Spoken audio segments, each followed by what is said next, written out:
Due to circumstances beyond our control, it has been to evacuate the building. Do not look back. Do not stop.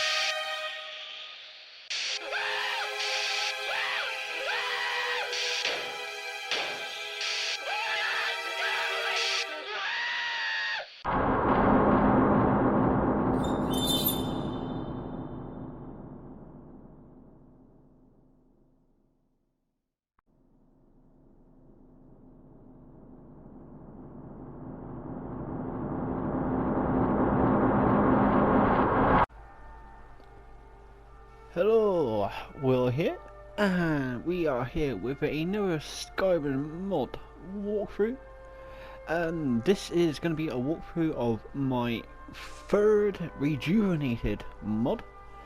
The original version was just called the Cult of Nidhogg. I think I've called it PS4 edition because it came out on all three platforms. Currently at the moment this new version is still loading on PS4. But the new version is called the Cult of Nidhogg Uprising, as you may have obviously seen from either downloading the mod yourself or from actually the title of the video. So yeah, right. So we're going to no long introduction edition. We're going to jump straight in. Now I'm already at its location. Now the map marker is already on the map. And it's actually already kind of basically like discovered like this, so you can fast travel there straight away. You don't have to like travel up to here or up to here or whatever, and then run all the way there. La la la la. It's actually there straight off the bat, sort of thing. So it's a bit easy. It's so it's nice and easy to get there. But right, here is what you're looking for. This big ass building surrounded by snow. Alright, we're going to just see if we can get the description thing up for it. If we can, hopefully. Just so then it's easy for me to go through what's different about the mod, what new things have been added, because there is new content. As with all the rejuvenated mods, they all have new content, and obviously some things have been tweaked, some things have been slightly changed. And it's just been a bit, and generally just updated. So now I'm just gonna hope and pray that this thing actually loads. You going to load? Alright, I'll be back once it loads. Alright, finally loaded. Took a little bit longer than I thought. But right. So the size of this one is 571.25 kilobytes. So it's not very big. It's actually a pretty small one. It's not a huge one. Right, description version 1. The third mod in my rejuvenation series, the Cult of Nidhogg Uprising. Outside the city of cold, an old cathedral stays. Stories and rumours be told, where dark magic lays.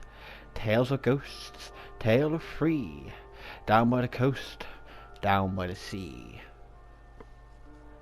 The update to this mod adds an expansion to the story told throughout multiple journals that can be found.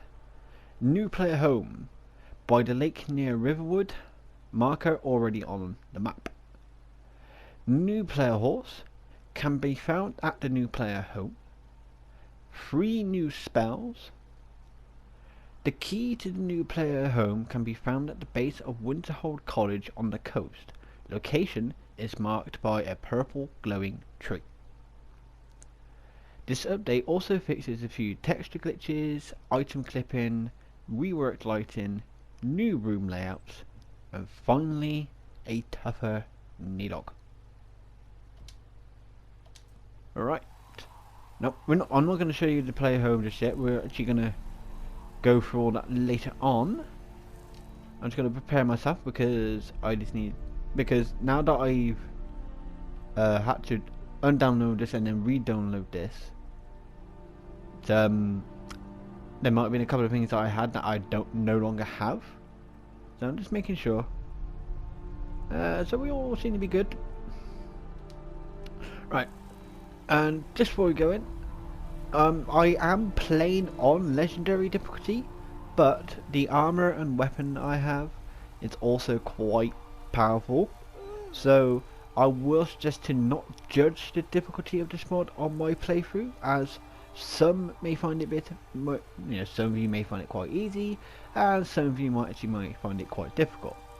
So this is not to, so it's, don't judge the difficulty on my playthrough, but in this you'll get to see where like all the little nooks and crannies are, or at least the vast majority of them. Alright, we're gonna go in. Now, if I can remember correctly, this is still set up that followers, like Lydia here, cannot come in. You are in here on your own. Alright. And as soon as you go in, disciple. Ooh, tough bugger.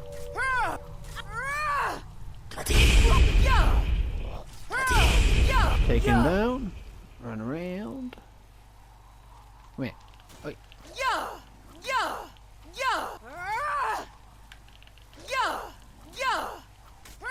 Burn, you bastard. Burn. Right, so we're just gonna quickly just wipe out all the enemies here and just get them all wiped out. Get off the table.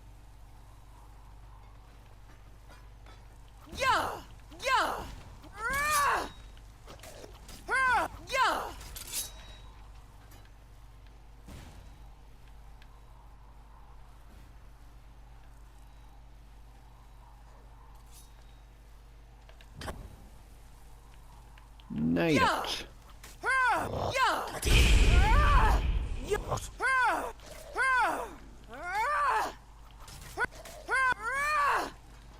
Oh, again. Slowly getting through him.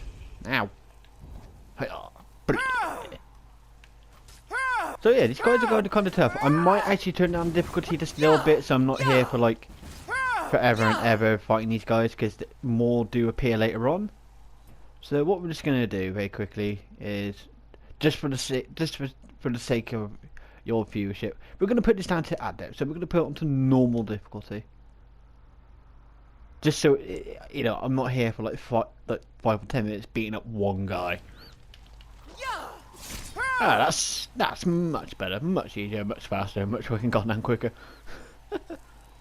Right, there's another one, there he is over there. Die! Oh, straight into the wall. And that's him down, and I think there should be one more somewhere. Down in the kitchen? No? Okay, maybe not. Maybe that's all of them. I think that might be all of them, actually. Alright. Yeah, so here we are, in the cathedral. Something keeps blowing up over there.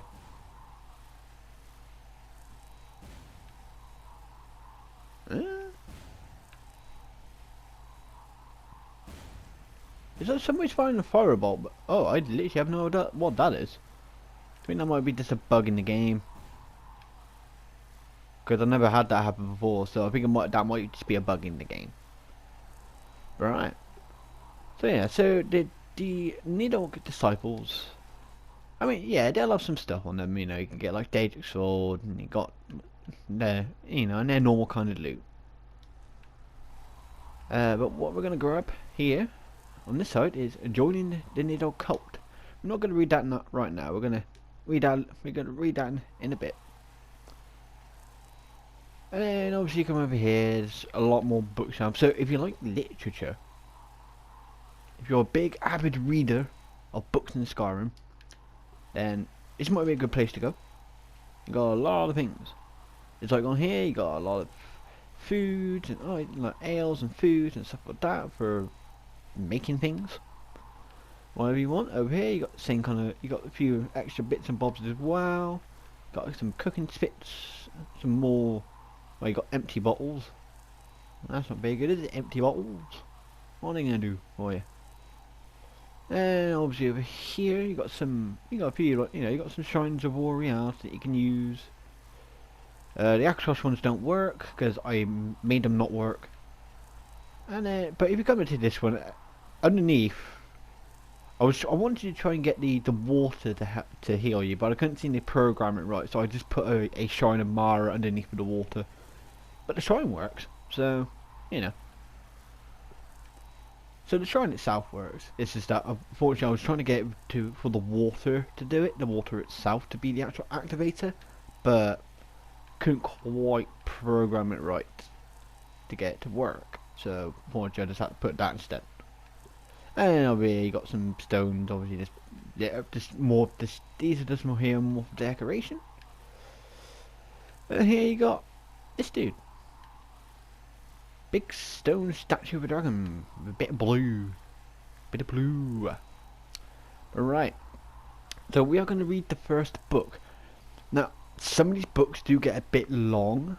So what I will be doing is I will be putting at the top of the screen, probably now or in a second, basically where to skip to if you don't want to hear the story. Either because you've already actually read it, or because you don't want to hear the story because you want to actually read it in your own time, kind of thing. So I'll put a time at the top of the screen of where to skip to, so you'll be rejoining back in where the story has ended. Alright, so the first book is Joining the Nidhogg Cult. Joining the Nidhogg Cult. Thank Talos that I finally left the Shivering Isles. I couldn't handle Askel anymore, with his monotone sarcasm and downing attitude. Now I head to someone that may be even worse. That annoying goddamn adoring fan. I've had enough of all this fame, the Arena Grand Champion, the Hero Match, and everyone every second telling me hail to the Hero Match. I just want to escape it all now, so I think I'll head to somewhere where I'm not known. Maybe Skyrim may be a good place. It's taken a few days, but I finally made it to Skyrim, and my god is it cold here. But I've reached a nice small town called Falkreath. I think I've tried some of the wines here, and they're not bad. I don't know what exactly they put in it, but it's definitely different to the wine they have back in Cyrodiil, or the Shivering Isles. May have myself a little more because it couldn't hurt, since I'm spending the night at the Dead Man's Drink, and then I'll make my way further north in the morning. Well, my head was killing me after waking up, but after a few hours on the road, I've made it to the city of Whiterun, and for crying out loud, the bloody city guards are annoying. Always going on about how they used to be an adventurer until they got an arrow in the knee. I mean, shut up. Otherwise I'll be sticking an arrow somewhere where the sun don't bloody shine. But in other news, is that in my time in Whiterun, I have come across a book that talks about a cult that intrigues me. I don't know much about this cult at the moment, but this cult follows something called Nidhogg. I don't know what this Nidhogg is, but I have dabbled in the occult, and I know that the rewards can be great. I know that there is risks to joining a cult, but I have had enough of the attention and watching the prying eyes. I've been travelling now for a couple of days, up towards the city of Winterhold. This place is just terrible. I mean, I'd rather go live in the swamps of Blackmarsh.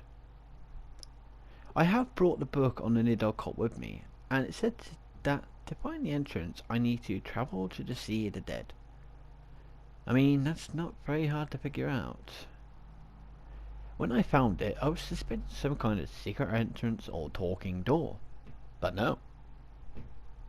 It's a goddamn cathedral or church-like structure.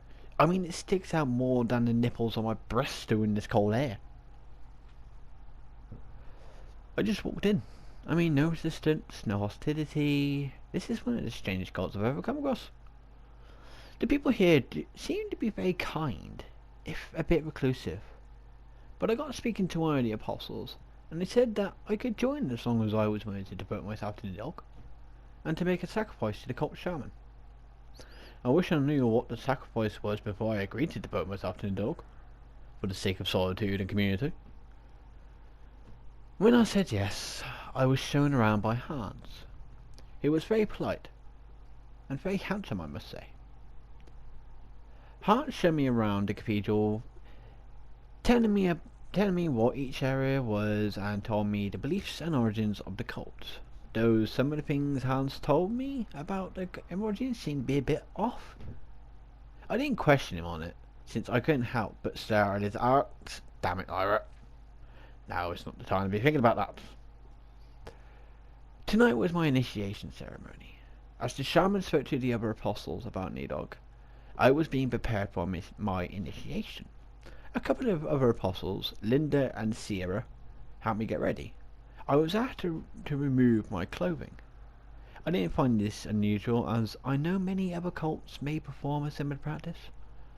As I stood there naked, Linda and Sierra then began to apply some kind of mixture similar to wall paint to my body. They painted symbols and patterns onto my skin until there was paintwork all over my arms, legs, back, and my chest.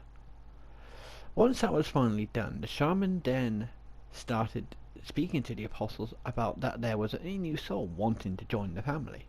And as he said this, he pointed to me and asked me to come down to join him at the altar of initiation. I laid upon the cold table of initiation with the cathedral. As I lay there naked, the shaman began some ritual dance with what I think was some kind of lavender incense.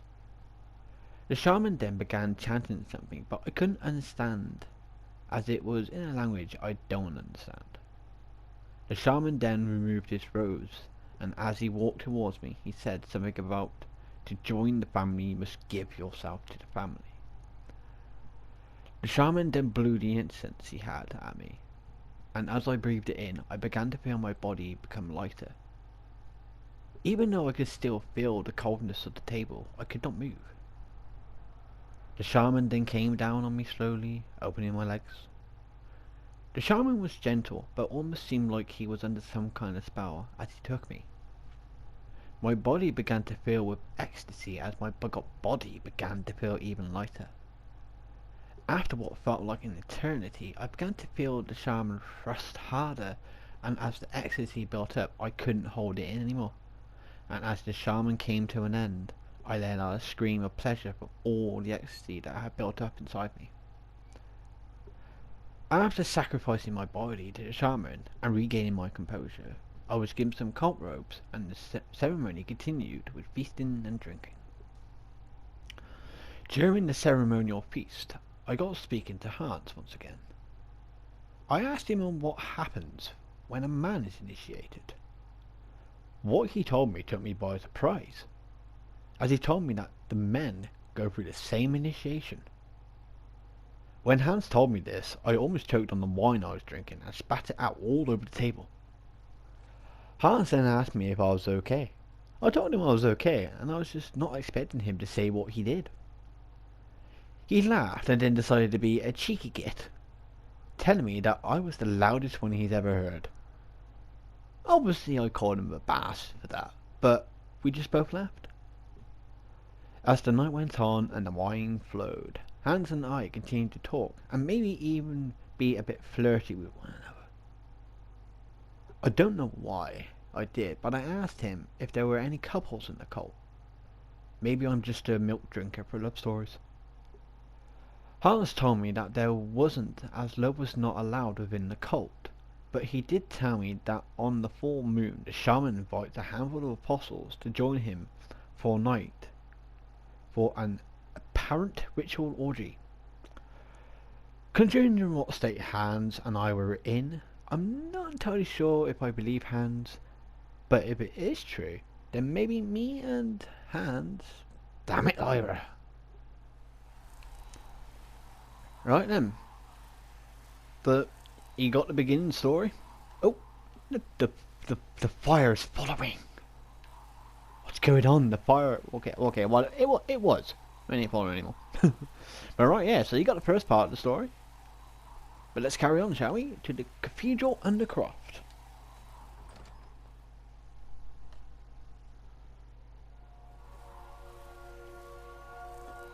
Ooh, dark and spooky.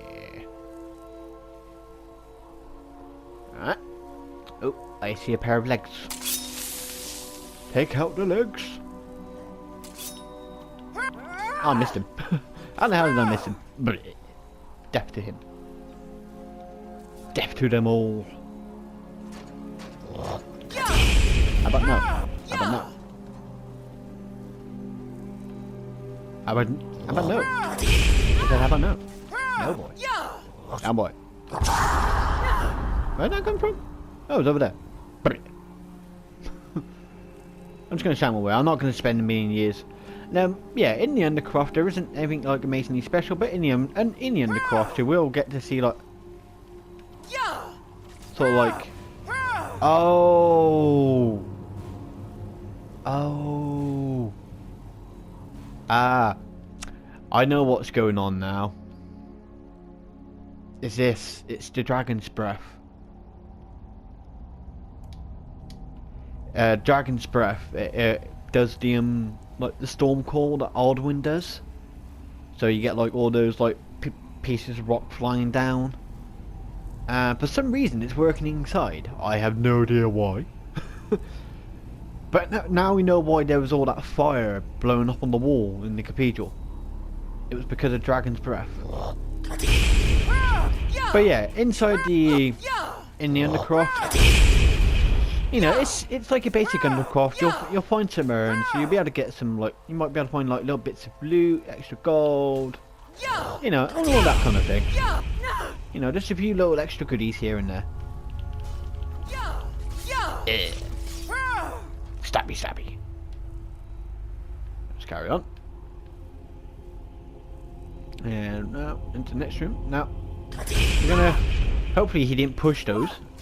Now you die now. Ooh, dead now. Right. Okay, he didn't.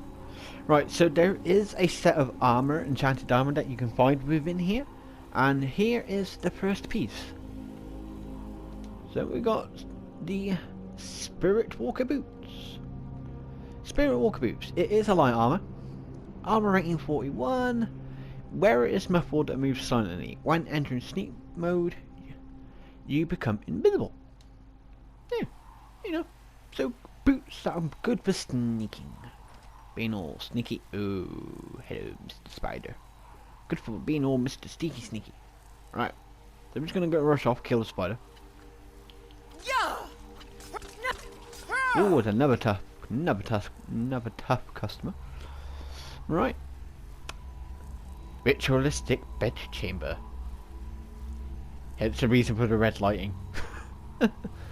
And Jaws here, you'll find what is called cultist robes. So you got male cultist robes, female cultist robes. Now, unfortunately, I don't have all the programs on my computer to be able to actually retexture stuff. Because my computer is a part of crap, basically. But basically, what it is, they are the vampire armor. You know, it is the vampire armor. But it's a little bit different. The enchantment's different. All skill improves 10% faster for 8 hours. All skills improve 5% faster for 8 hours. So basically, all your skills will improve 15% faster for basically 8 hours. But so you get the normal one you normally get in the game when it comes to the royal vampire armor. But you also actually get, I think it's Valerica. Is that her name, Valerica? But Serana's mother. I think it's Valerica, but Serana's mother. You also get hers as well, which I don't think you can normally get on a normal basis in the game. In the base vanilla game, I don't think you actually are able to get it.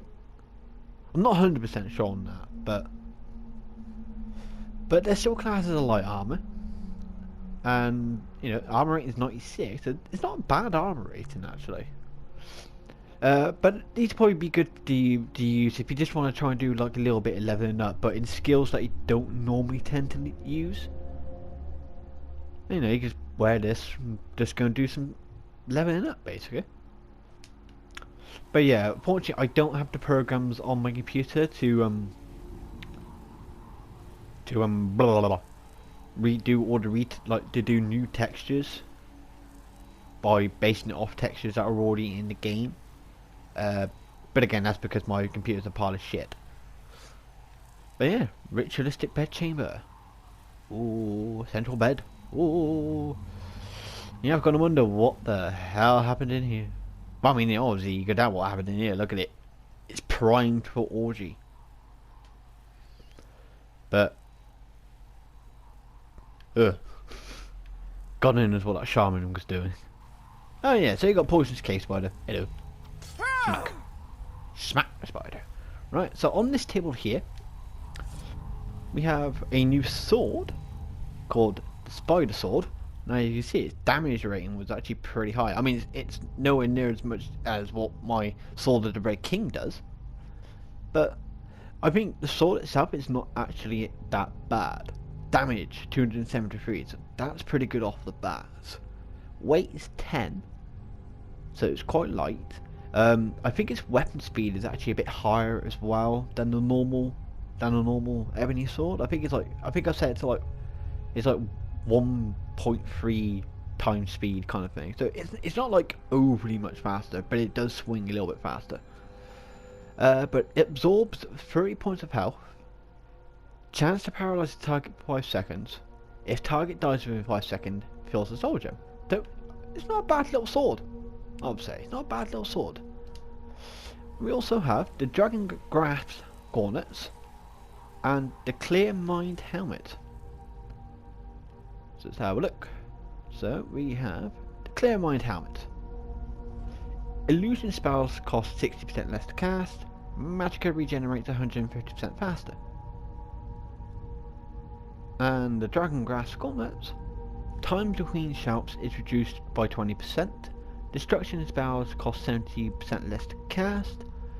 One-handed damage and bows do 70% more damage each. They're not bad. I don't mean they're that bad. Actually, I don't think it's too shabby.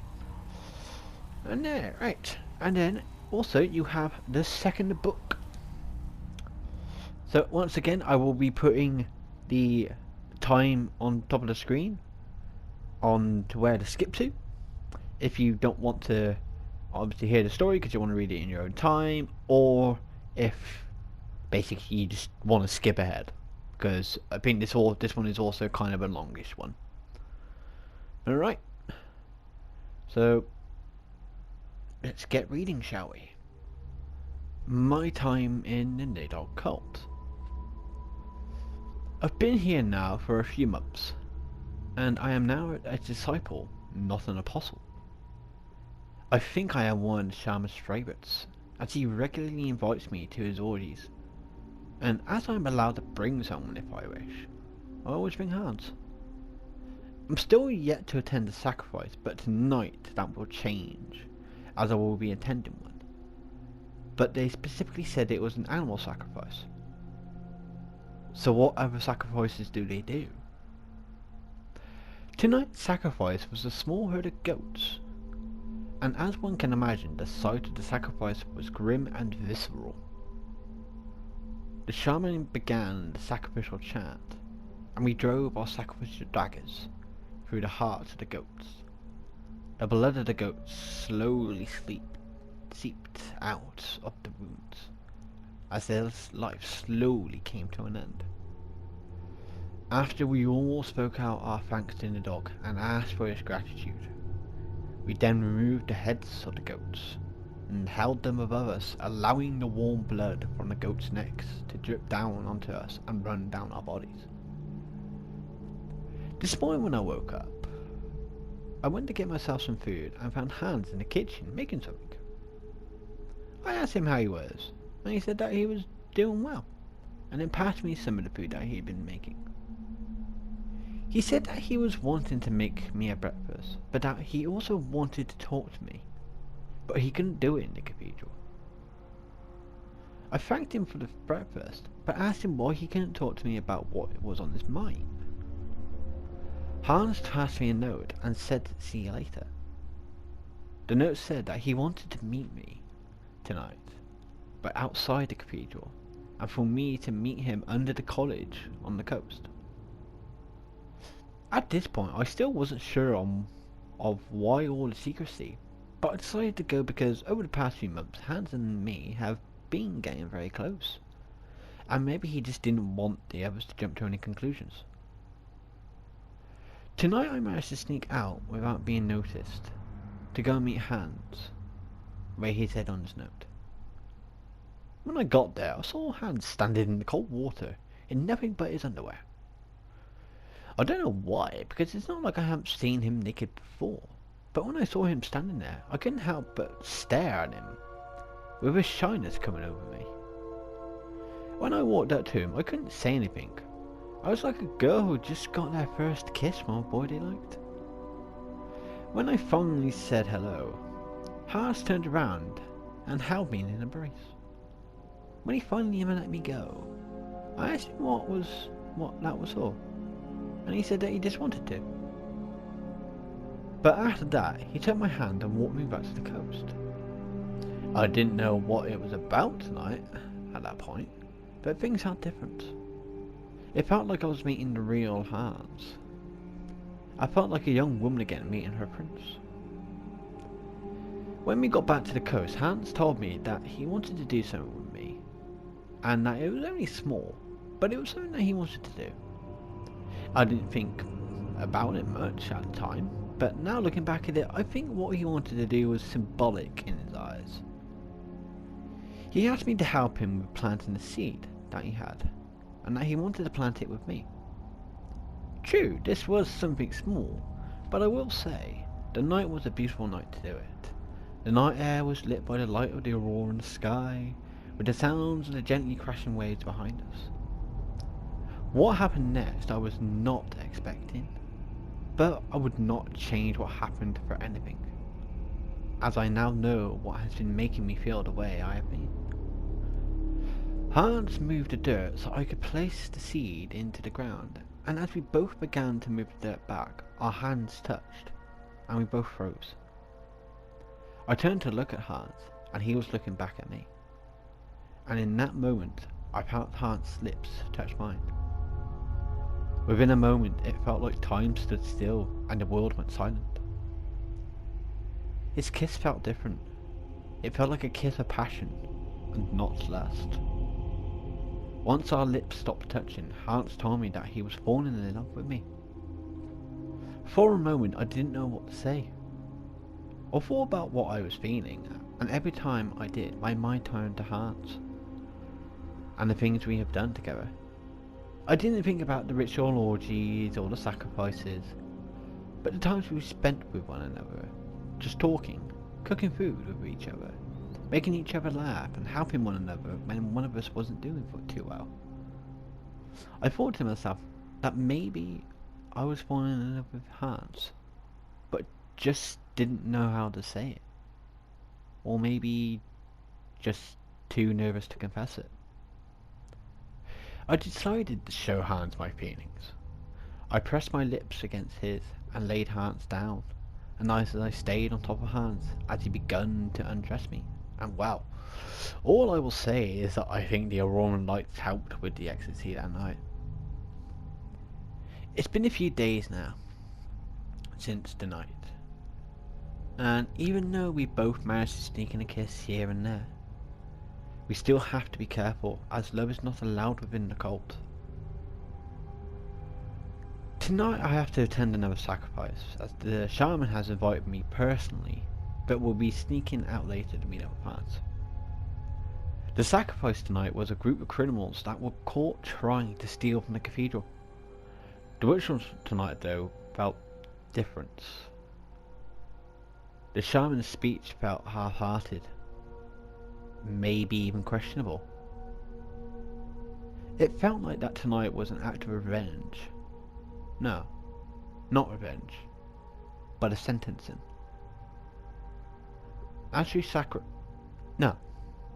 killed the young men, the air felt different. It was as if the shaman was the judge and jury, and that we were the executioners. After the night's events, I snuck out of the cathedral to go and meet Hans at the spot where we planted the tree seed. As we laid there under the clear starry night, I found myself holding Hans tighter with my head on his chest. I don't know if it was the chill in the night air or because of what I had just done, but I could hear Hans' heartbeat. It was very soothing. Hans knew something was wrong, but he didn't ask me about it. I think he knew that what was wrong was something I didn't want to talk about. Hans started to point out to the constellations in the night sky, and then asked me if I wanted to run away from it all. I asked him what was he talking about, and he said about how he started to question some of the shaman's choices, and whether what we were all doing was right. Considering what I had to do tonight, I could see where Hans was coming from.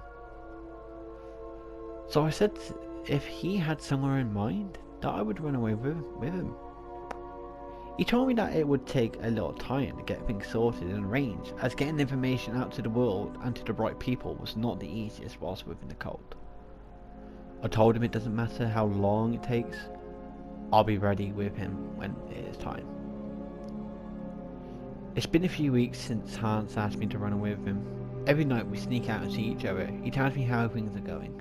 He talks about living on the lake surrounded by pine forests and the snowy mountains being on the horizon. Hans' vision for the future sounds like the future I was looking for when I originally came to Skyrim. Hans' ideal is one I can get on board with, but I never planned to fall in love.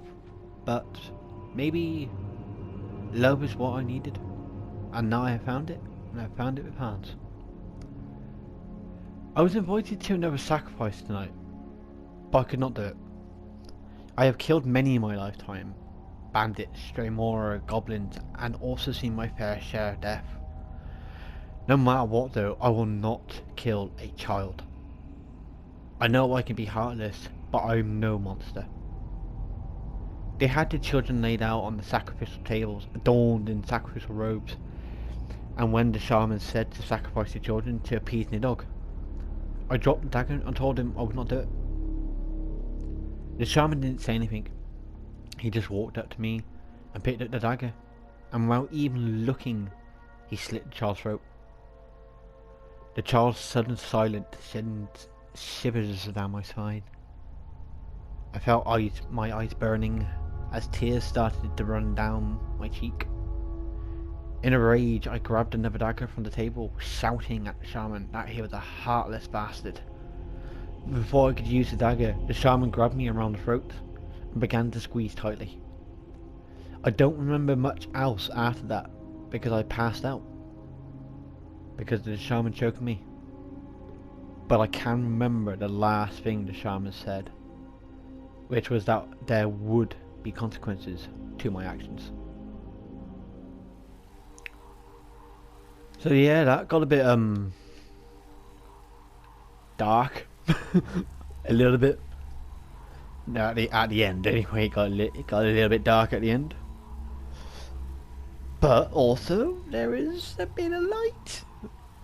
But I don't know what outweighs one more than the other. I don't know if the dark outweighs the light, or if the light outweighs the dark. But right, we are gonna now move on to the dark ritual passage. Alright, here we are in the dark ritual passage. That's for the spiders. Brrr. Just gonna use the breath of Warrior. Yeah. Try and make my life a little bit easier. Brrr. These little spiders are actually pretty tough as well. Tough little bastards. Alright. Oh. Oh dear. Oh, that ain't gonna be too hard to bloody fix up. It'll take me like 5 seconds to fix that up. So no worries whatsoever. Oh yeah, the small spiders down here, I think. Well, it normally is. And yeah, you'll find like a few like treasure chests, and there's a few dudes over there. So I ain't gonna bother killing everything, cause I don't have time to go and kill everything. But you have to cut your way through it, unfortunately. And then it turns out there's bloody more spiders. Even more spiders. The bastards are everywhere. Even the big bastards are everywhere. Oh no. Eh. So yeah, you won't do too well in here if you have severe arachnophobia. You might have a bit of a problem here. Take the big one down. Right, there's the little one. Come here, little bastard. Right. That's all of them. Oh, what the? Alright, that's another thing. Oh, this bloody dark ritual passage. I had to sort of like make a few adjustments to the layout of the thing because there was a few things like this in it. So yeah, I'm gonna have to go back and fix those. Yeah, bloody hell. But lucky enough, it doesn't break the game or whatever that. It's just a little glitch, just a little problem, which is gonna take me like 5 minutes to fix. So it's nothing really major bad. But we're gonna jump down. Whee! Now normally you'll fall into the water, but I obviously got water walking, so I can just run on the water. Right. Shouty. Oh, yep. Where's that spider going? Brrr. Shout at the spiders. Hey, he got back on his feet. Brrr. Oh, I got him a bit stuck, didn't I? Oh, he's unstuck now. But so yeah, the Dark Ritual Passage. You'll see some places where there's like a few chests and stuff like that you can get to. So it's like here, for example. You know, you can go up here. You know, and it's all like, you know, run along here, jump over here. You know, you got some chests over here. They just got like your basic loot in them. But, you know, but there's just a few things that you can find. And there's like over here, and there's another one here. Oh, I fell down, but there's another one up there. Sort of thing. But nothing too special in here. I've just now got to go back very quickly, and at some point in the next, like, I don't know, well, whenever, probably after I've actually done this video, I'll just go back and fix those small little gaps in that first room. But now onto the Hall of Sacrifice.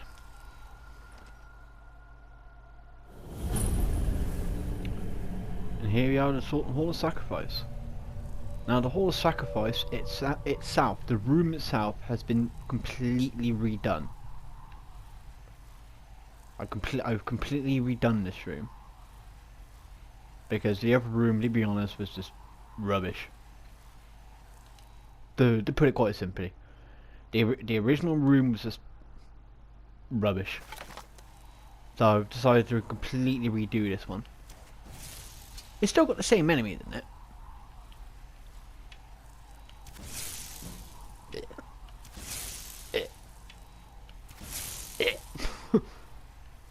Oh, he got his ass handed to him.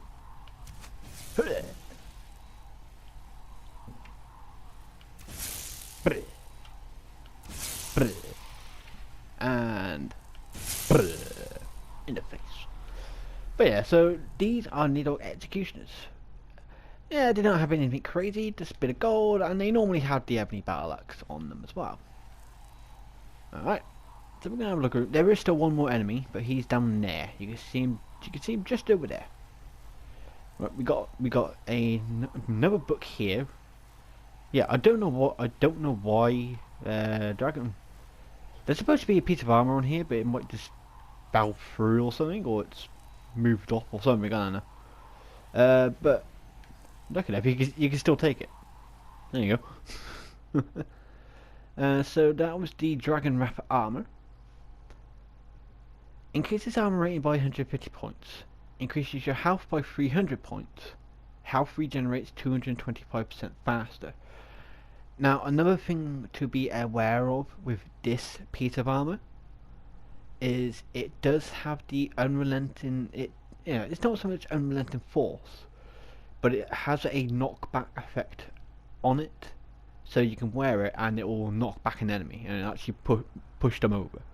But the problem with that is if you put it on a mannequin, it does the same to you. So your best bet for this is to basically store it away in a chest. So then, if you want to wear it again or go and retrieve it, you can get it from the chest and you won't get knocked over, and might make it a lot harder to actually get. We've got another bit there, but we're going to read that one in a second. And then on these tables you'll find a few other items. So like here we've got a sacrificial dagger. I'm going to take another sacrificial dagger. There is one here, but I'm not going to take all of them. I'm just going to take 2 of them. We got a spell. This is not one of the new spells. This spell was already, it was always here. And this is Flamethrower. So where are we? Flamethrower. Flamethrower. A gout of fire that does 150 points per second. Targets on fire take extra damage. So it's basically the same as flames. It does the same thing as flames, but it is much more powerful. But it is basically, it shouts out a spout of fire like the beginning of the spell flames does, but it's just a wee bit stronger. And over that guy we got this dude, Die, who is a shaman. Hello shaman. Die shaman. And he's dead. Alright, so shaman. Now he's got 250 gold. He also has a different kind of dagger. It's the same. The enchantment is the same as the sacrificial dagger, but it's on the Daedric dagger instead of the Dragon Priest dagger. So it has the same enchantment, but its base damage is a bit stronger. Snap incineration. Yeah, I'm not gonna worry about that too much. Lingering darkness. New. What do you call these things? Circlet. There you go. So it's a new circuit. It doesn't have an armor rating. It is literally just a piece of jewelry, but increases your magicka by 200 points. Magicka regenerates 250% faster. You are able to move more quietly, and opponents that get too close take 5 points of poison damage per second. Destruction spell costs 50% less to cast, and conjuration spells cost 50% less to cast. It's not too shabby, I don't think. I'll just eat the bone meal, whatever. But one thing you will definitely need to remember to get off the shaman is this. This is your way out, because you can't go back the way you came in. So this key here is your way out. And we're gonna take that. And then on the table up here, I'm gonna get out sneak mode. We have another shaman sacrificial dagger. And that is it. Right, that's another thing I'm gonna have to fix. Obviously it seems to have glitched. I may have had the bow too low to the table, so it may glitch through. Because in the creation kit, if you put an item, when you put an item on the table, if the item is sort of like melding in with the table itself, it will fall through. So that seems to be what has happened here. But it won't be a hard fix. But so literally not long after I've completed this video, I'll fix this as well. Into which then you'll find a bow on here called Vaz Dinok. But I will sort that out after I've got the walkthrough done. Right, so I have literally just gone actually off to sort out the couple of little issues that obviously I've come across in here. And as you can now see, the shaman now has the Dragon Wrath armor as well as Vaz Dinok. So here we are with Vaz Dinok. Damage 222. A blood freezing poison that does 100 points damage to health and stamina per second. Chance to paralyze the target for 10 seconds. So I think it's quite a powerful thing. I'm not going to worry about taking that because I don't actually need to, because I've already got it. I'll make sure, but yeah, I've already got it, so I don't need a duplicate version of it. Alright. Then now that we're back, we are now going to read Actions Have Consequences. Actions have consequences. It's been about 6 days since the incident with the shaman, but now I'm worried. I haven't seen Hans for a couple of days. My mind keeps going back to the last thing the shaman said to me, that my actions will have consequences. Has he done something to Hans? I got speaking to Sarah tonight, and I decided to ask her if she had seen Hans around. She told me that she had seen him with the shaman and a couple of other disciples, and that they were heading to the sacrificial chamber. After she told me this, I felt my heart sink. I had to hide what I was feeling from her, but it was hard. I knew that there was no ritual tonight, so there would be no reason for them to go into the hall. I've been in my bed for the last few hours, and I can't keep hiding my tears away from everyone. Tonight I'm going to go to the sacrificial hall, and I'm going to get answers. Because I know that the shaman will be in there tonight, because he's been there all day, and he better have answers. I don't know what will happen tonight, so this may be the last time I will be able to write down my thoughts, as these may be the last pages of my life story.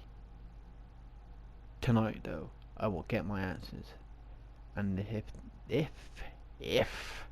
they have done anything to Hans, the shaman will learn his own words, and that your actions have consequences. Right then. So we're getting a bit of drama. But right.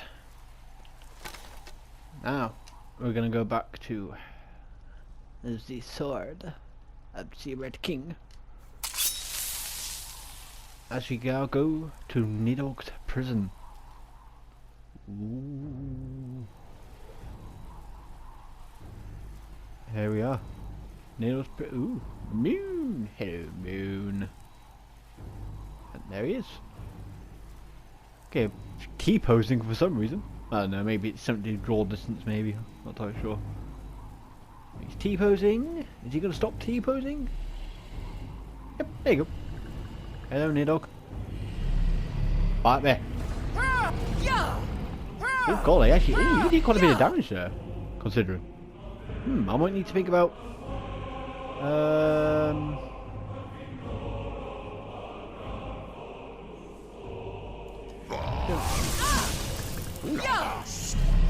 Laha. Oh, I'm going to be careful with Nidhogg here. He packs a bit more of a punch than I thought. Well, at least on here, to me, he does anyway. So fair enough. Yeah. Oh, he's got a Rathman summoned up somewhere. Where? Over there. Right, get rid of him. He's just annoying. He hits me. Hit me again, you little bastard.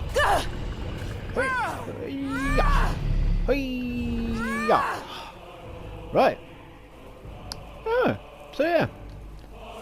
So as you can see, Nidhogg may not be such an easy fight, but also I did state in the description that Nidhogg is a tougher fight now. Let's see what he's got. So he has 5 Dragon Bone. Not massively interested in that. He has 25 grand. And oh, how I missed Soda Wind. Because in a lot of my videos, I was using Soda Wind quite a bit. You know, I was using it quite a lot. It was probably the main spell I always used. But I always had to lose it to do this walkthrough, and now it's back. Use? Bloody hell, yes. Good old Soda Wind. It's nice to be there. Get back in my fridge, you bastard. Get equipped. Right, let's go. But that is Nidhogg. Again, don't judge the difficulty of this mod by my playthrough, because I have turned it down to Adept at the moment, just so I can obviously get through this a bit quicker. But as you can see, for example, my apparel, my armor rating is at 2,682, and he actually did take a bit of chunk out of my health. So he will be tough. If you're not prepared, he will be tough to beat. Not impossible, but tough to beat. But right, so that is it for the main bulk inside the cathedral and the actual area of the cult. But in the ways of the mod, we are not yet done. Now originally this is where the original one ended. You know, you'll come back here, and you'll use that key you got off the shaman to go through this door here. So you go through this door, and then, well, I'm not going to, because obviously I walk on water because I am Jesus Christ. But it's basically I can't bloody see. But basically it's sort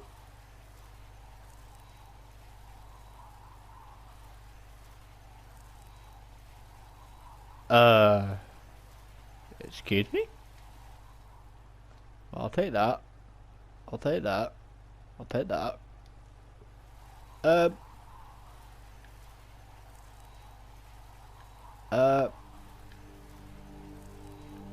Okay then. Just leave the cathedral and there's a dead body in the water. Right then. But yeah, under the water there is the trapdoor is underwater, so you end up under the water, but you come out here, and as you can see, you're not actually that far away from the cathedral itself. But as I said, we are still not done.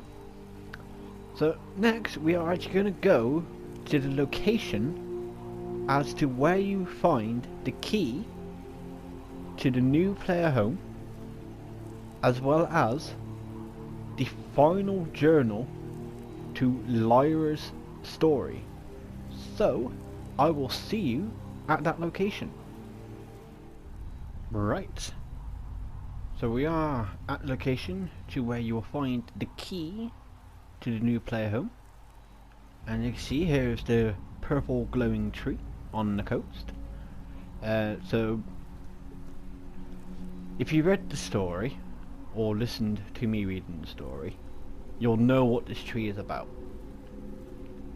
If you haven't or didn't listen, then you will have no idea what this tree is about. So I'm not going to explain what this tree is about, just in case. So either read the story or listen to my reading, and then you'll get to learn what this tree is all about. But also, just to show you where we are, so you can see up there is the Winterhold College. So just as you can see, where we're here on the map. So it's just basically all you gotta do is just basically go to Winterhold, scale down here, because obviously you get that like kind of pathway that comes down, comes to the coast, and then just come up to this tree, and in this little stone box here we have Key to River Lees. So that is the name of the new player home. It's called River Lees. So we're going to take the key, and we're going to take the book. So next I'm going to read this book, and again I think it is kind of a long one. So once again, there'll be a timestamp at the top for those who don't want to listen to it or would rather read it in their own time. And for those who would basically want to hang around and hear me read it, let's get reading. Closure. Closure. Now, if you're reading this and you found my other journals, you're probably wondering what happened with the cult. After making my way to the sacrificial hall, I decided to sneak in, and after having a quick look around, I couldn't see the shaman anywhere. But then I heard a familiar voice call out to me. It was Hans. I rushed over to him and I began to cry immediately. They had him hanging up on one of the torture poles. A small amount of his blood was falling beneath his feet, and as he had been beaten and cut, and was hanging on with the inch of his life. I went to get him down, but he told me not to, as it was a trap. Suddenly I was struck down by a lightning spell as the shaman appeared. He must have used an invisibility spell on himself. The shaman shouted at me, "Silly little bitch. Didn't I tell you that your actions would have consequences?" I pulled myself up from the ground and said to let Hans go. Because if this was about the fact that I wouldn't kill the child, then Hans has nothing to do with it. The shaman then said, "True, but there is more to this than just teaching him a lesson." I asked him what did he mean. The shaman then pointed towards the dais and what looked like some kind of portal was starting to open. Up. You see, Lyra, this portal here leads the way to Nidhogg. But what our teachings don't tell you is that this cult was originally founded by the last remaining Tetra. Long ago, the Tetra fought a war against Nidhogg and his brother, and the war ended when the Tetra shaman Zoltar used his magic to defeat Nidhogg and his brother. At this point I managed to get Hans down and lay him down. The shaman continued with his explanation. Zoltar's magic displaced both Nidhogg and his brother. It turned out that Uprising was displaced to a cave that was behind the Tetra's own temple. But Nidhogg was different. Nidhogg was displaced to another realm, a new dimension. Now, allow me to skip ahead a little. The last Tetra found a small portal to Nidhogg's realm, but it was slowly opening, and though Zoltar had taught the last Tetra the incantation to steal the portal, it turned out it wasn't enough. The last Tetra then decided to use blood magic to close the portal, and it worked. So now, knowing this, the last Tetra set up this cathedral under the guise of a cult, so many people would leave it be, but just a few would seek it out. The shaman then pulled out a dagger and made a small cut on his hand. He began chanting the same chant that he always did as he did. He swung his hand at the portal. Suddenly the portal shrunk. It didn't shrink by much, but I could see the difference. You see, Lyra, our blood is not enough to fully close the portal. We'd need Tetra blood to close the portal all the way. But even then it will not remain closed forever. So this is why we must do what we do and feed blood to the portal. I then had to ask him why kill children, and his response still haunts me to this day. A child's blood is innocent, and therefore is more potent. Oh, and there is no need to worry about the children. Nobody will miss them. We already killed the parents. I was left speechless and felt sick to the stomach. I had no words to say back to the shaman about what he said. But then my mind turned to Hans, and I had to ask, why did they do what they did to Hans? The shaman then replied, "Well, we couldn't target you, for we know the things you have done, Lyra, and your time with the Dark Brotherhood. Whereas on the other hand, Hans here has been a more pure soul throughout his life, and his blood will work better on the portal." I had to ask why they didn't just kill Hans straight away. Remember, Lyra, your actions will have consequences. If we killed Hans straight away, instead of allowing you to see him like this, then what lesson would you have learned?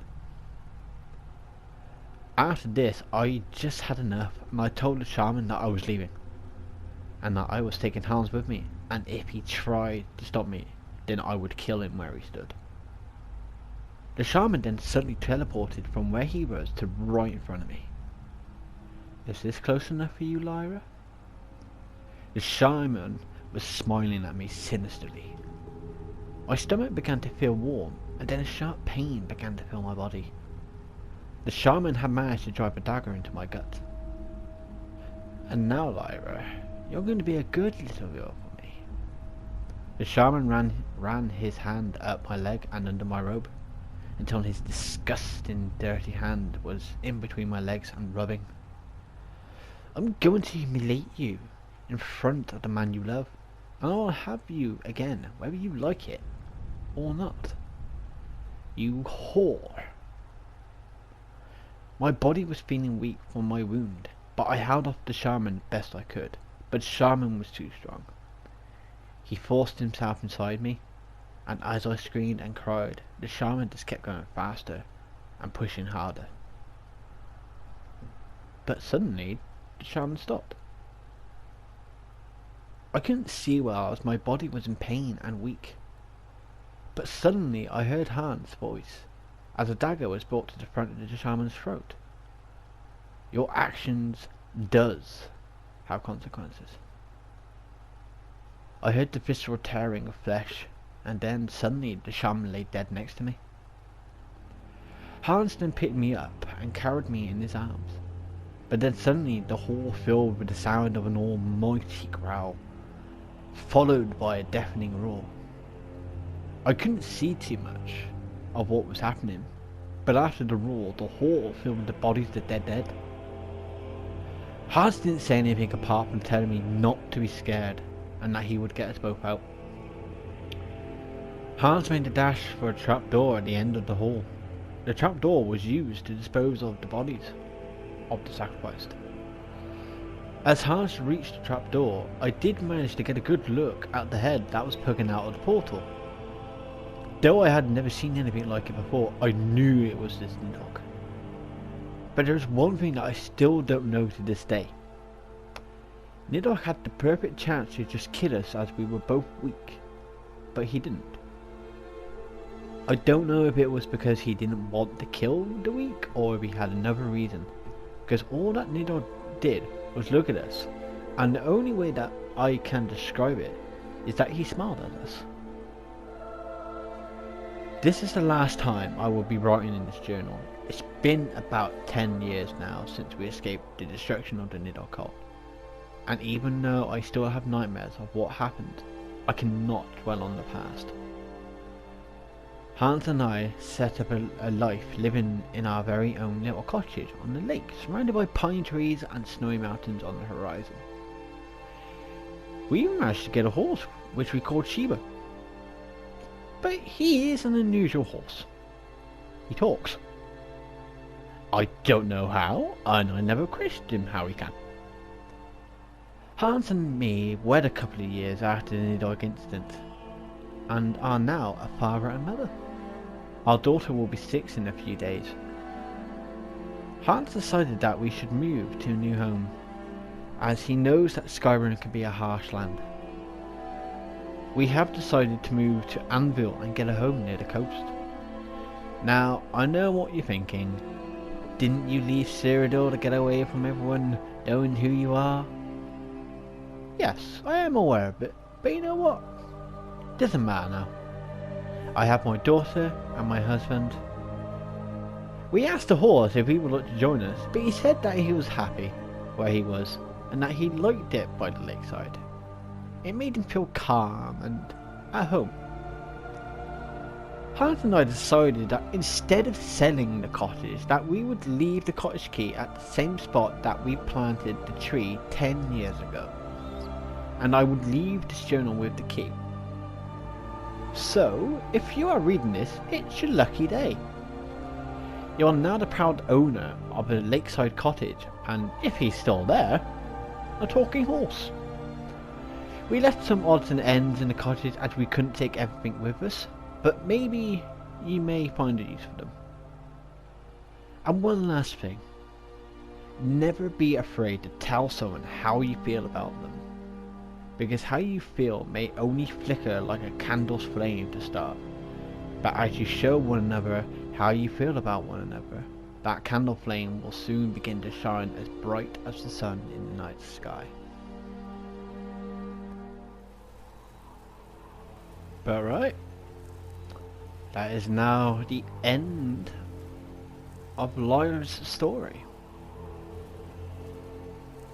So Lyra's story has come to an end, but the mod continues. So what we're going to do next is I'm going to show you where it is on the map. So as you can see, we got here, we got River Lees. It's down by the lake, near Riverwood. So I'm gonna try. I'm just gonna pass travel there. I ain't fucking running all the way down there. Solve that. But so I will see you all at River Elise. And right, here we are. So get on the map. There you go. And here we are at River Elise. Oh, hello, lady. So yeah, as you can see, it's not one of these big fancy ginormous houses like that are on the mountainside with a whole abundance of things. It's just a nice little quaint cottage down by the lakeside. And here we have Sheba. Hello, Sheba. Now, unfortunately, Sheba doesn't always talk. So we're just going to get on Sheba very quickly. Just going to have a little run around. So we're going to stop that. Right. So we're going to get off. You going to talk? No? No? You're not going to talk to me? Alright. But no. Sheba has been set up to have like a dragon's voice. I think it might say like one or two lines when you use the bend will shout on a dragon.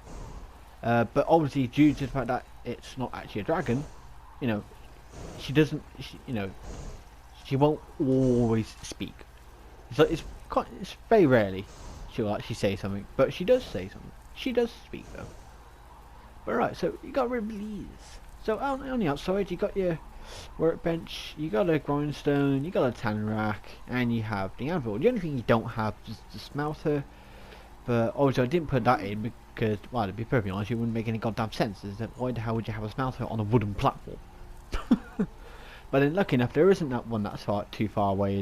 There's obviously one just down in Whiterun, so it's not too far away. And outside you got a little bit of decoration and a bit of sweet roll.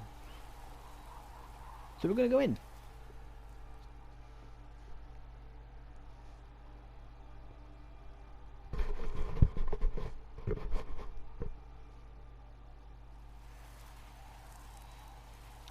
And here we are in River Elise. So yeah, this happy nice quaint little home. So yeah, at the moment followers don't follow you inside, but you know, yeah, I'm not too bothered about my followers following me inside. It's not like they'll suddenly disappear, because they will still be outside waiting for you. So, meh. I know some people do prefer their followers to come inside or be able to send their followers to their home. Being able to send the followers to the home, trying to get that sorted out on the creation kit, I think it's a little bit more. It's not as straightforward. If I am able to work out how to do it, I will update this in the future to allow people to be able to send their followers back here, or to move in a spouse. But that kind of thing I haven't done before on the creation kit, and I know it's not like it's a bit more complicated than like trying to put a house together. It's a little bit more complicated because you have to create like new dialogue options and stuff like that, and placing whole new map markers and link references and stuff like that, which you do in the creation kit. So at the moment it's just literally a home for the player. But one other thing that I'm going to look into trying to do, I was looking into trying to do it, but it's a bit complicated, was to try and make it possible that you could actually move a adopted child into the home. So these are things that may come in a future update to this, if I'm able to work out how to do it. If you're someone who knows how to do it, or knows of a page that explains how to do it, because all the pages I've looked at are like the Creation Kit Club's page, well, the Creation Kit page, and tutorial, and I've been trying to find tutorial videos on stuff like that, and I can't find anything about it. They always just talk about either how to make a follower or make a home. It's never how to make a home where you could send a follower or a housecarl or a spouse or a thing or an adopted child or whatever, like that. So if you know of a place where there is a tutorial video or a a page that has a tutorial on it, share it in the comments below, because I would like to try and do it, but I will also in my own time try and figure out how to do it as well. So that may be a possible future update, is to allow a spouse to live here, a housecarl and a follower to stay here, and for children, or at least a child, to live here. But so we're going to have a look around. So you have a staff enchanter, just your basic, obviously your normal everyday staff enchanter. Not that I've really ever done much with these, but there you go. If you want to make any staffs, you have enchanted materials, covered for your enchanted materials.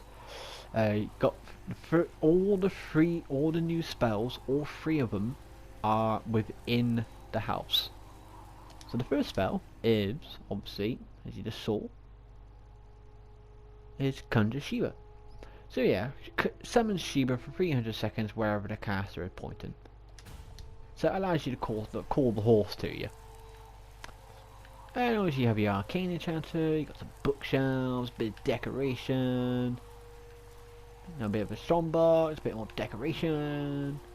And then you got a new spell here called Nero Shock. So we're going to have a look at that.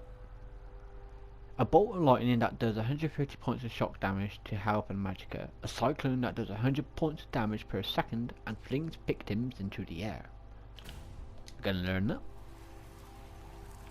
And then last spellbook is here, which is Twister Flare.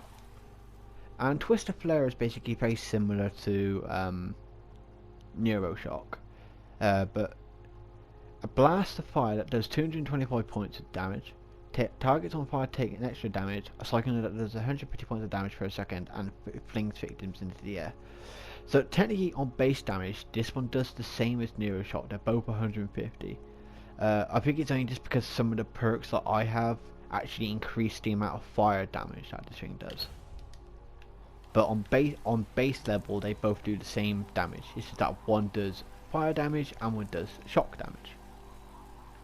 And then you got, alchemical cupboard, alchemy lab, a few alchemy ingredients and a few potions, just for you to take if you want.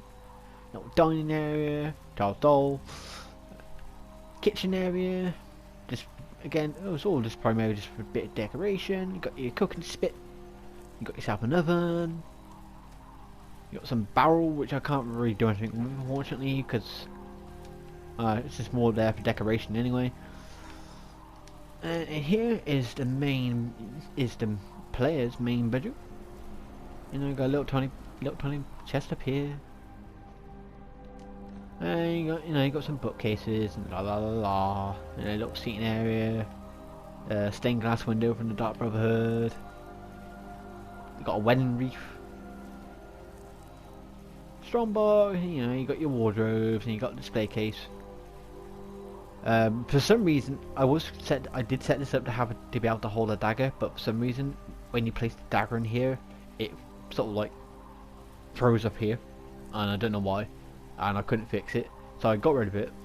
I kept the display case because you could still actually put stuff in it. You just have to like manually put it in there yourself, basically. But you do have a weapon plaque up here as well that you can use.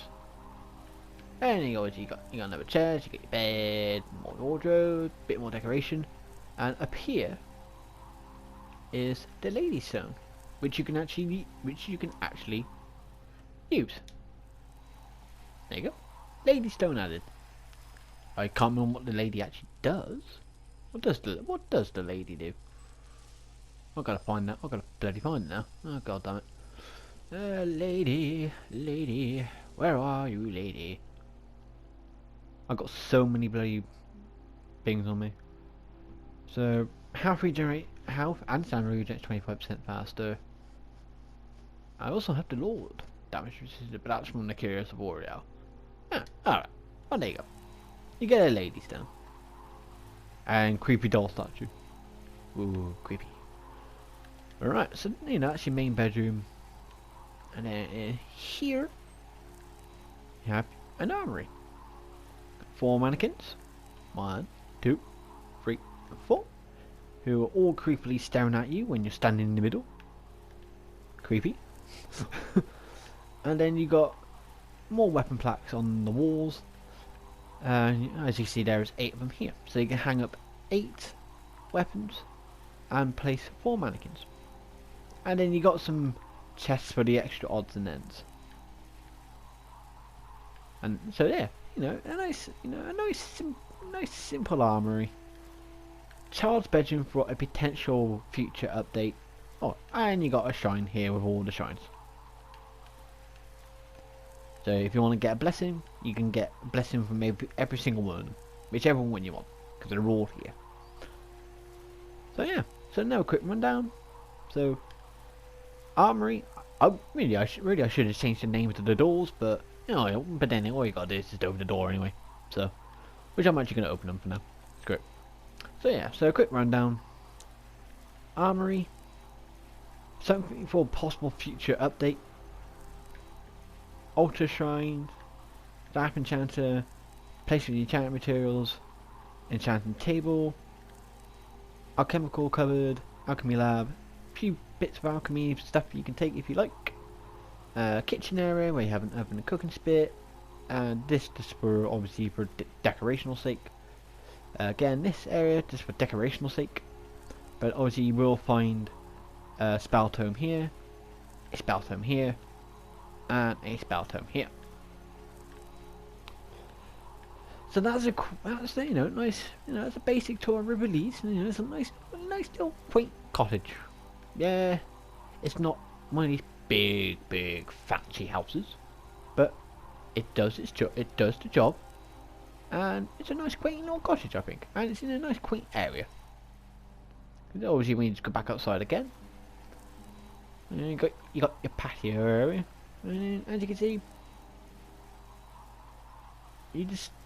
your backdrop is Pinehurst Lake and snowy mountains. Now, technically, if you actually got a house. If you got the house that you get from Halfwire, the one you get from the Jarl of Falkreath, is literally you build it literally just up there. So it's not actually that far away from that house. It's just really strange. Really strange, that is. That wasn't actually intentional. That was just pure accident. But right, we actually have. Well, there's technically 2 more things, but one of the things I'm not going to do, and it will be it is a Easter egg, and I am now going to put on the screen a picture with a phrase as a clue to where it is.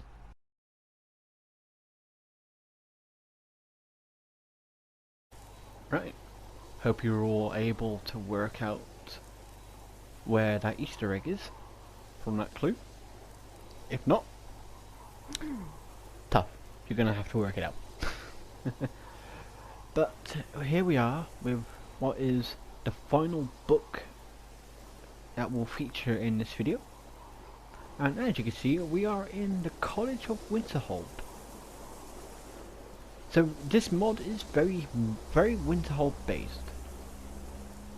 So what you're going to want to do is you're going to want to go into the Hall of Attainment. So basically the room that you're brought into when you actually start doing the Winterhold quest. And you want to go into what is technically actually the room that is assigned to be your room, your bunk, basically your dorm room. And on the table, this little table here, you will see a book called Rinja's Diary.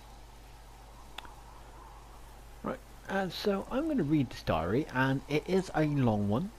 So once again, there'll be a timestamp at the top for those who either again want to either to read it in their own time, or just want to skip ahead to get to the what will actually technically by then be actually pretty much the end of the video. So let's have a sneaky cheeky peek at Rinja's diary. I have decided to keep a diary of my thoughts and my daily life. This is to help me progress as an upcoming mage, and for my eyes only. I have left the city of Anvil to travel up to the College of Windhold to begin my studies in alchemy and restoration magic. But along the way I decided to stop by my old family home. I was very surprised to see that the house was still there and not demolished or ransacked by bandits. I also had another surprise when I bumped into Sheba, our old family horse. Sheba and I got talking about past memories and some of the trouble I used to get into. It was nice to reminisce with an old friend. But I do have to laugh. During Sheba's and my chatting, a couple of merchants were walking by. They gave us a strange look and called me crazy. Sheba and me decided to poke our tongues out at them. They soon walked off. Sheba was very kind to allow me to ride on their back for the rest of my travels up to Winterhold. As we said goodbye, I saw the college, and it was actually smaller than I thought it would be. As I entered the main hall to meet the students I would be living with, I was approached by a young Breton called Sika. We had the usual exchange, name introductions and all that. Sika turns out to be studying alteration magic. Not long after that, I met Lizanne, an old woman, and I was surprised that she knew of me and my family. Turned out that she was the daughter of a woman called Sierra, who knew my mother. She is attending the college to study illusion, but she is also wanting to find information on something called the Nidhogg, the Cult of Nidhogg. And I finally met Cecil. Though he was trying to show off some of his imperial charm to me, I just saw it that he was being a bit of a doofus. Regardless, I still asked him what he was studying, and it turns out that he has an interest in conjuration. We then finally met our tutor, who let us know about what we would be coming up over the next few months. The day has finally come to an end, and Cecil is already being a pain in my ass, with all his egotistical bullshit. But I've managed to unpack all my things, and looking forward to my bed. It's been about a week now since we all arrived, and I have been getting on well with my study partners. Even Cecil. Somehow. But Lizanne has been asking me, lately, about my mother and father. I don't know why. But I have told her some of the things I know. I don't think she has noticed, but whenever she asks me, I can see that she has the same book with her all the time. I think soon I might have to ask her about it. Today during class, Cecil showed off his progression in reanimation. Okay, he was only able to reanimate a skeever, but still, it worked better than his first attempt. It took us 2 days to remove all the stains from the carpet. I was asked to demonstrate my ability to create a ward, into which, when it was casted, the tutor unleashed a firebolt at me. My ward deflected the firebolt, but the aftershock knocked me to the ground. My tutor seems to be one tough son of a bitch. After my study tonight, I think I will sleep well. Oh, and Cecil, I know you've been reading my diary. This morning, Sika and I were asked to run an errand for the college. On our travels, I spotted a large cathedral-like structure. I had to ask Sika what it was. Sika explained to me that it used to be a home to a cult, but the cult disappeared years ago, and now it lays abandoned. I don't know why, but the place gave me the creeps, so I didn't dwell on it any further. When we arrived back at the cottage, we spotted Cecil talking to Lizanne. We couldn't quite hear what they were talking about, but as I approached, they both fell into silence. It was weird. It's been a few months now since I arrived, and I haven't been able to write in my diary for a while, with being busy with my studies and running the college errands and all that. There have been some changes. Sika and I have been spending quite a bit of time together. He's kind of grown on me, to be honest. Cecil is still an egotistical doofus, but his abilities in reanimation have improved tenfold. Soon I think he will be able to reanimate the bodies of powerful beings. Lizanne's abilities in illusion have managed to grow exponentially.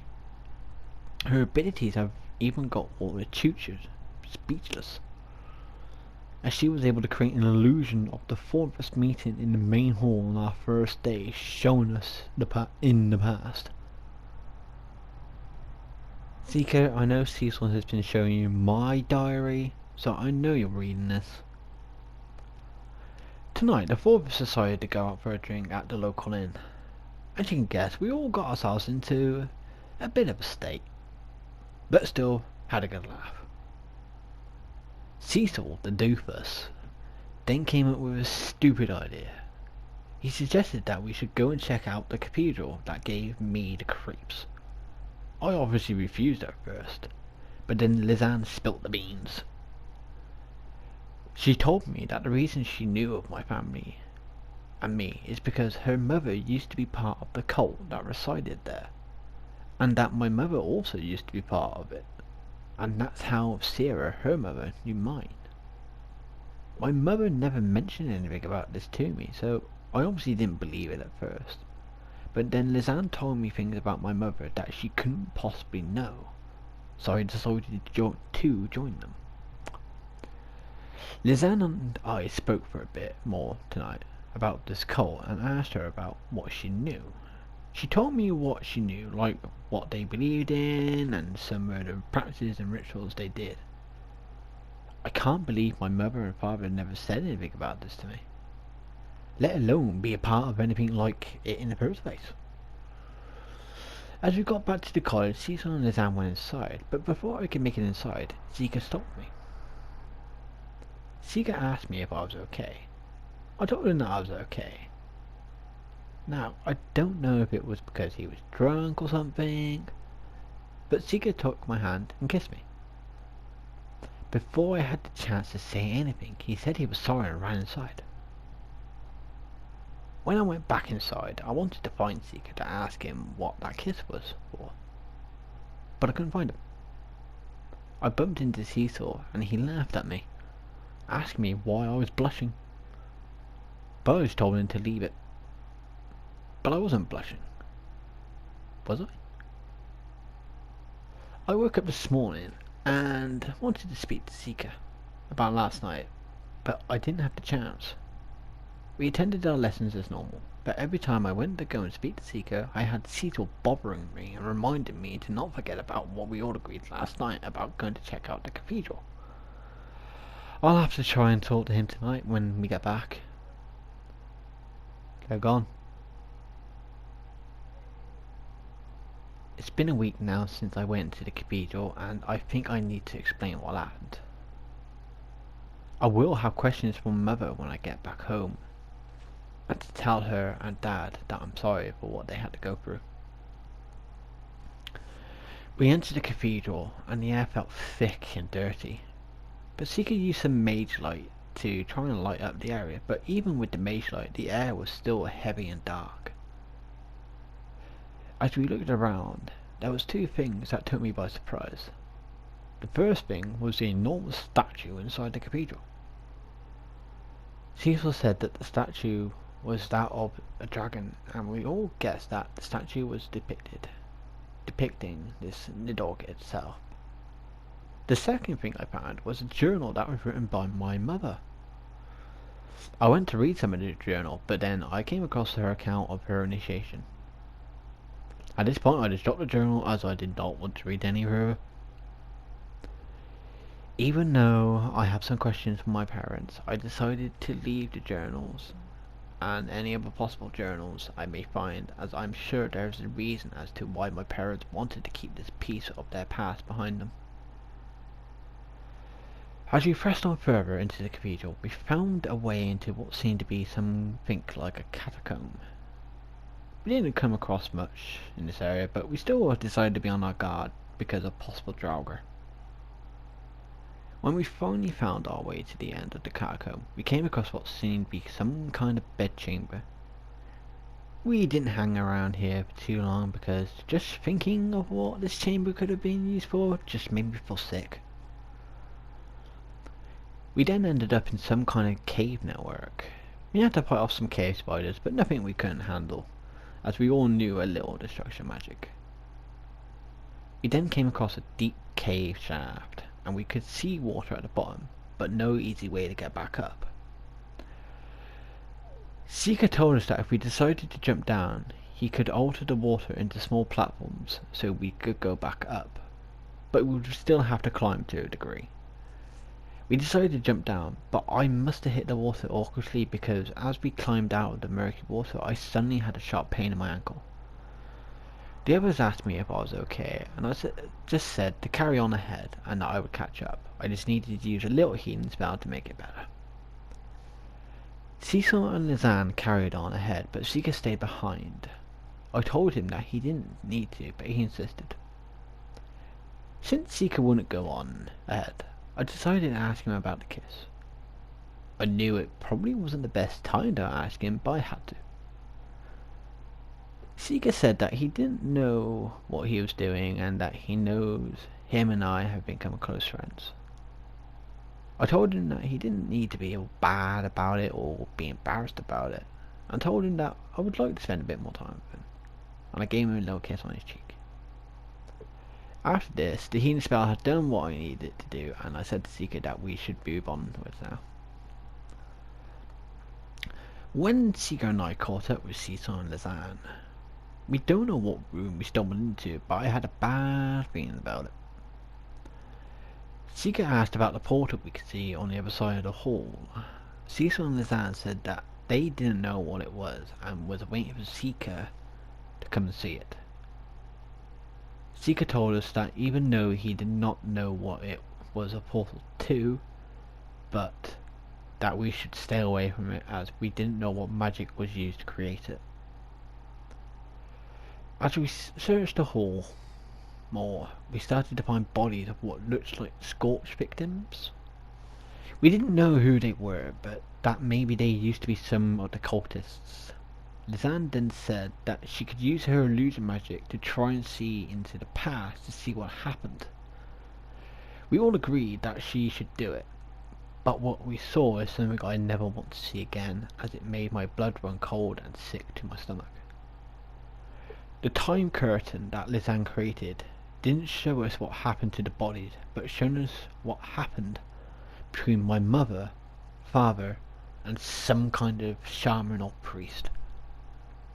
It was hard to see my father almost dead, but it was harder to hear what was happening to my mother.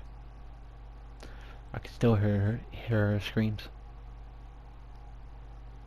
I asked Lizanne to end the time curtain, but when she ended it, Lizanne screamed. When I turned back around, I jumped down on my skin. We all saw a dragon poking itself out of the portal, and we knew that this was Nidhogg. Suddenly, Nidhogg unleashed an intense stream of fire at us. As we all took cover from the flames, we knew that even though we were all skilled with our magic arts, there was no way that we would be able to fight this Nidhogg. As we continued to take cover, we had to come up with a plan, and Cecil did come up with an idea. Now, his idea was a plan I was not happy with and wanted to think of another way. But Seeker pointed out that none of us knew what magic was used to create the portal, but the shaman did. Even though I didn't like the plan, I had to agree to it as we didn't have too many options. Lizanne created delusional doppelgangers of herself and Seeker to try and distract Nidhogg, so then Cecil could move in closer to what he believed was the body of the shaman. Lizanne's doppelgangers worked, and Cecil was able to get close enough to reanimate the shaman. Lizanne redirected the doppelgangers to run through the portal as Cecil reanimated the shaman, so then the shaman could be asked to close the portal with Nidhogg inside. As the shaman's corpse came back to life, Cecil shouted at the shaman that there was no time to explain, but we needed him to close the portal. The shaman began reciting some kind of incantation, but then it suddenly grabbed Cecil. And before we could do anything, the shaman killed Cecil in cold blood and then threw his body through the portal. The portal began to close, but in a rage, Seeker used his telekinesis to trap the shaman in stone. We all ran up to the shaman and wanted to kill him, but then the shaman used some kind of spell to break out of his stone prison. The shaman then rushed me and had his hand around my throat and lifted me off the ground. The shaman looked at me and then uttered, "Your face.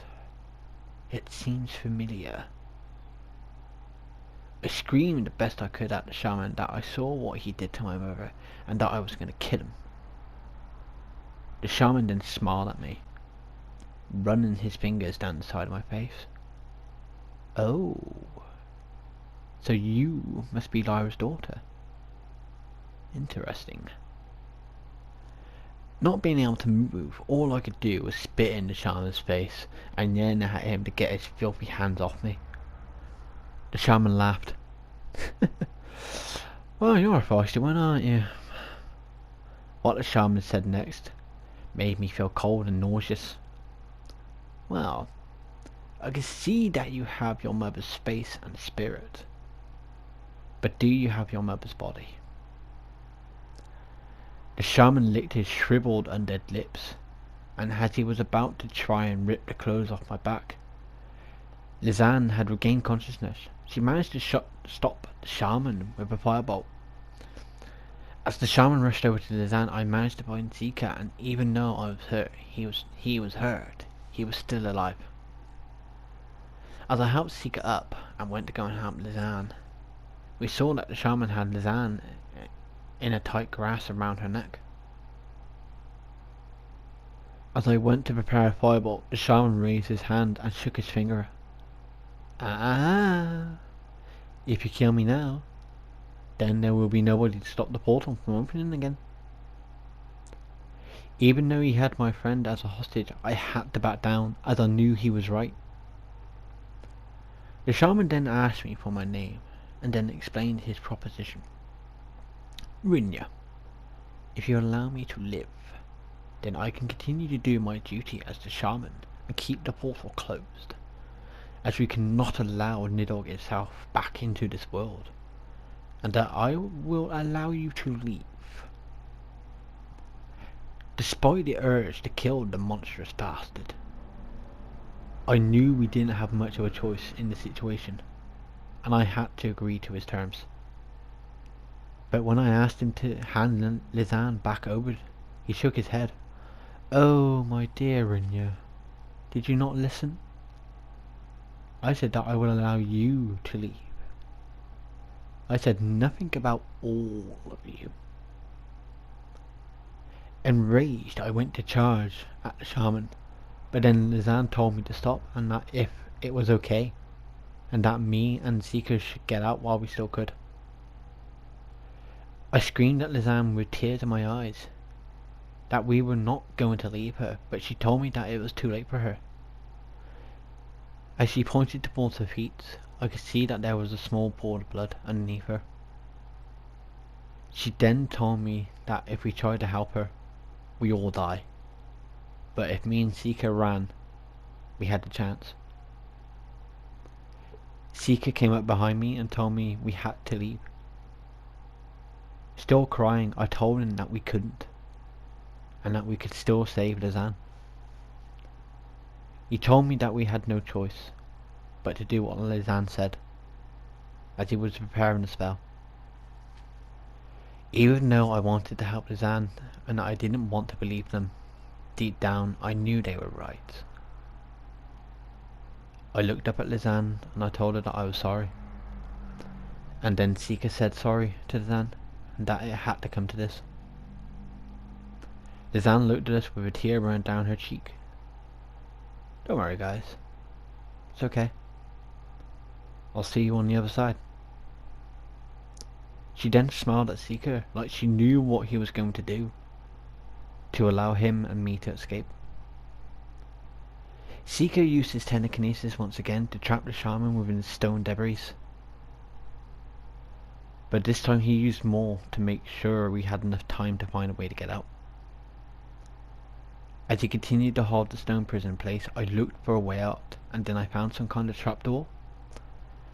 I called up a seeker, and even though we didn't know what the trapdoor led to, we both decided to go down it to see if it led to some kind of exit. We finally found a way out as we found ourselves underwater. As we opened another trapdoor, we saw the water surface and swam to the shore. As we made it onto the shore, I broke down into tears and unable to stop shaking.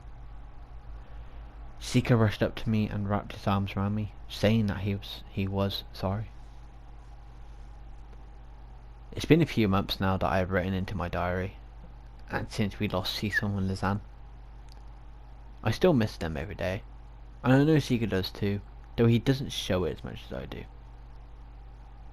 Seeker and I were lucky that we were not expelled from the college, as the Archmage decided that even though what we did was dangerous and a risk to us all, in the end we had no idea what would happen, and that what happened was not in Seeker's or my control.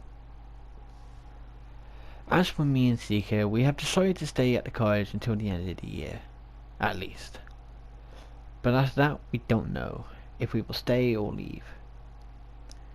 Either way, I know me and Seeker will remain in contact with one another regardless of our decision, because we are close, and maybe one day it will turn into something more. And yes, I know you're reading this, Seeker. Just give me time to get all my thoughts together.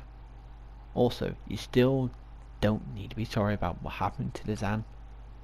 I know that she forgives you. P.S. And you still don't need to be embarrassed about the kiss you gave me. After all, I did tell you that I wanted to spend more time with you. And I still do.